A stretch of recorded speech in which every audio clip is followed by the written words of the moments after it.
बालियान साहब थोड़ा सा कान बंद कर लीजिए, मोदी के बारे में बोलने लगा हूं। भाई साहब कहीं से भी कुछ भी जोड़ देते हैं यार, कहीं की बात कहीं भी जोड़ देते हैं यार। वो इसरो है ना, इसरो जो नासा है, नासा की तरह हमारा इसरो है, वहां से चंद्रयान छोड़ा और भाषण देने लगे कि इसरो से मेरा पुराना नाता है। मैंने सोचा भगवंत मान 8वीं का सर्टिफिकेट नहीं मिल रहा, 8वीं क्लास का, ये इसरो में कब चला गया भाई? इसरो में तो साइंसदान होते हैं, विज्ञानी होते हैं, साइंटिस्ट होते हैं। मैंने कहा नाता कैसे जोड़ेगा? भाई साहब ऐसा जोड़ा नाता, कहता मैं जब दूसरी तीसरी क्लास में पढ़ता था, पढ़ाई में कमजोर था, इसीलिए हर मैडम और हर टीचर मुझे यही कहते थे, अब आप इसरो में बैठिए, अब इसरो में बैठिए, अब इसरो में आ जाइए। इसरो से मेरा पुराना नाता है।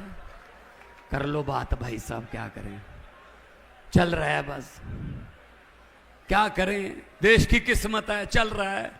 पता नहीं कौन कौन से देशों में गए हैं भाई साहब, हमने भी भूगोल पढ़ा है, हमने भी ज्योग्राफी पढ़ी हुई है, वो देश ही नहीं सुने कभी। ककनेशिया, पकलेशिया, पपुआ गुनुआ, टकुआ टकुआ। अरे यार कहां जा रहे हो भाई, हमें तो बता दो कहां जा रहे हो।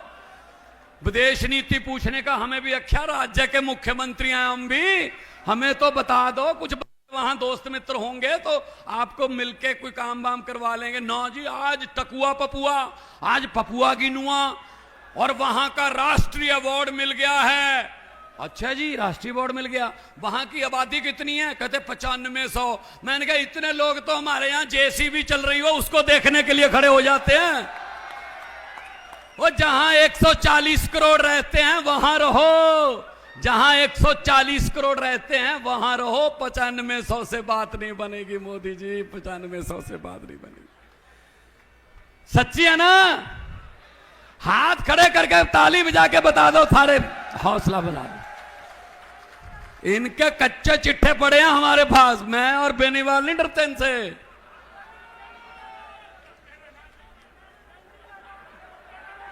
संजीव बालिया ने कहा मैं भी नहीं डरता, अभी अभी कहा है। आज तो समाज के लोग बैठे हैं, अब तो सच बोल दो। पंचायत में झूठ नहीं बोलते, आज तो महापंचायत है। तो भाई साहब पढ़िए, बच्चों को पढ़ाइए, और आज अपने विरसे को भी याद रखिए, अपनी कल्चर को। अपने पुरखों को भूल जाते हैं वो कौम बर्बाद हो जाती है भाई साहब। महाराजा सूरजमल जी की आज पहली प्रतिमा है, लेकिन आखिरी नहीं होनी चाहिए।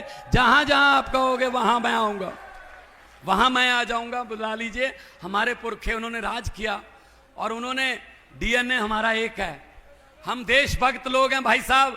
भगत सिंह के बारे में जब सोचते हैं तो सोचो 23 साल की उम्र में बच्चे अपने बाप से मोटरसाइकिल मांगते हैं, और भगत सिंह, राजगुरु सुखदेव, करतार सिंह सराभा अपने अंग्रेजों से मुल्क मांग रहे थे। उस समय मुल्क मांग रहे थे कि हमारा देश दो हमें। और भगत सिंह ने लिखा है, भगत सिंह ने कहा है, इश्क करना सबका पैदाइशी हक है, इश्क करना सबका पैदाइशी हक है, क्यों ना इस बार वतन की सरजमी को महबूब बना लिया जाए। वो लोग हैं भाई साहब जिन्होंने आजादी के लिए अपनी, भगत सिंह को ये रत्ती भर भी कभी भी चिंता नहीं थी कि आजादी आएगी या ना, उनको ये पक्का पता था। उन्होंने लिखा अपनी किताब में कि आजादी तो आएगी, लेकिन आजादी के बाद देश कौन से हाथों में जाएगा ये मुझे चिंता है। और बिल्कुल सही चिंता साहब तो ये भाई साहब, गोरे गोरे चले गए, काले अंग्रेज आ गए, ये लूटने लग गए। 40,000 करोड़ रुपए का घोटाला, 80,000 करोड़ रुपए का घोटाला, 1 लाख करोड़ रुपए का घोटाला। अब तो घोटाले करके आम लोगों के दिमाग भी ऊपर उठा दिए।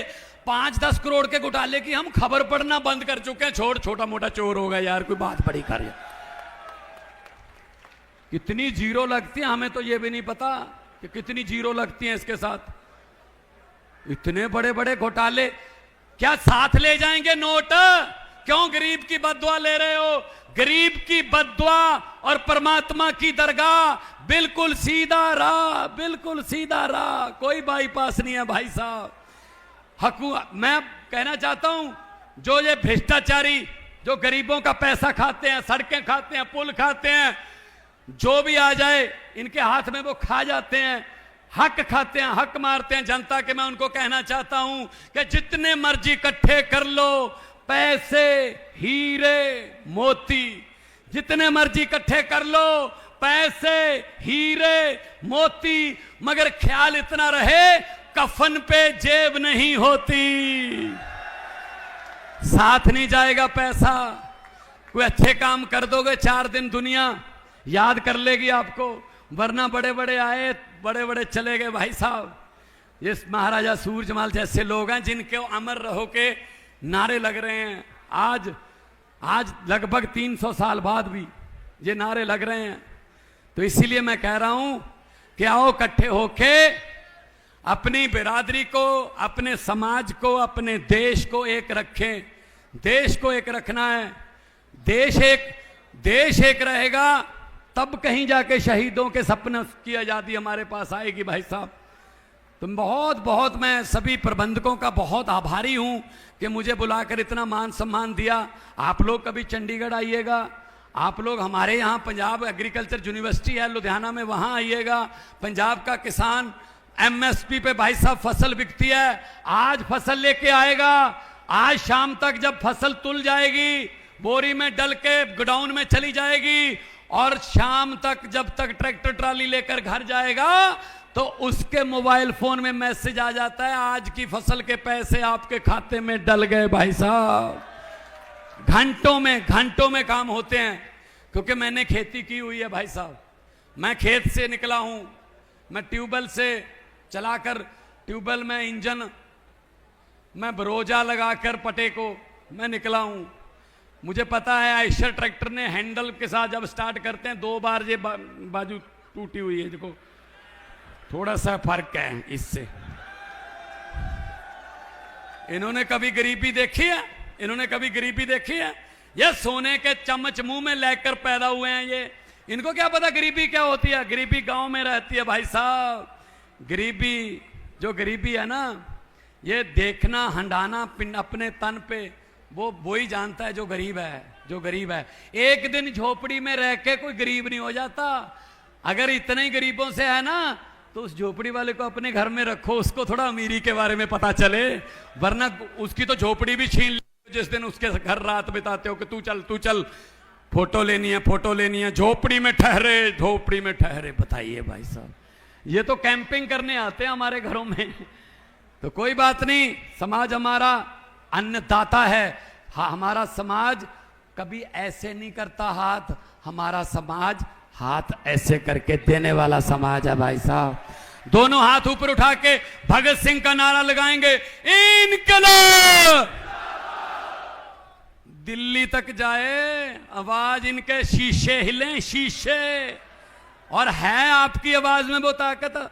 जब दिल्ली की बरूहों पर, सरहदों पर बैठे थे, हिले थे ना शीशे, वैसे होना चाहिए। दोनों हाथ ऊपर उठाकर थोड़ा वॉल्यूम और थोड़ा, इनकलाब महाराजा सूरजमल बोले सोनिहाल।